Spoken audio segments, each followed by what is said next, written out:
Right, breaking news చూస్తున్నాం. Municipal chairman, vice chairman ఎన్నికల సందర్భంగా క్యాతన్పల్లి పట్టణంలో తీవ్ర ఉద్రిక్త వాతావరణం నెలకొంది.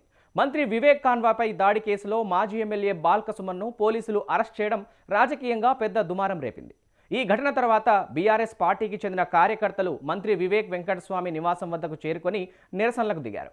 ఈ వ్యవహారం మొత్తం పట్టణంలో టెన్షన్ వాతావరణాన్ని సృష్టించింది. ఈ ఘటనపై బాల్క సుమన్ తీవ్ర ఆరోపణలు చేశారు.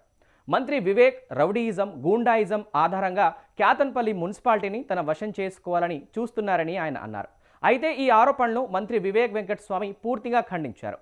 సుమన్ వ్యాఖ్యలు అసత్యమని, ఆయన కావాలనే డ్రామా చేస్తున్నారని మండిపడ్డారు.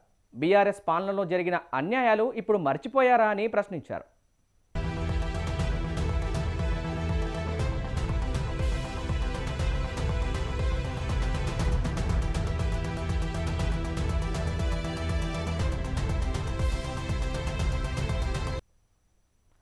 నిన్న చైర్మన్, వైస్ చైర్మన్ ఎన్నిక ఉండడంతో తాము ఉదయం 11 గంటలకే కౌన్సిల్ హాలుకు చేరుకున్నామని మంత్రి వివేక్ తెలిపారు. కానీ బీఆర్ఎస్ కౌన్సిలర్లు మధ్యాహ్నం 12 గంటలకు రావడంతో ఫోరం లేక ఎన్నిక వాయిదా పడిందన్నారు. ఈ ఆలస్యానికి తమపై ఆరోపణలు చేయడం సరికాదని చెప్పారు.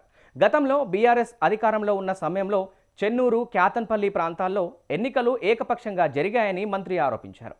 అప్పట్లో నామినేషన్లు వేసిన వారిని బాల్క సుమన్ బెదిరించి విత్డ్రా చేయించారని తెలిపారు. నేడు తాము పూర్తిగా ప్రజాస్వామ్య పద్ధతి ఎన్నిక నిర్వహించేందుకు సిద్ధంగా ఉన్నామని చెప్పారు.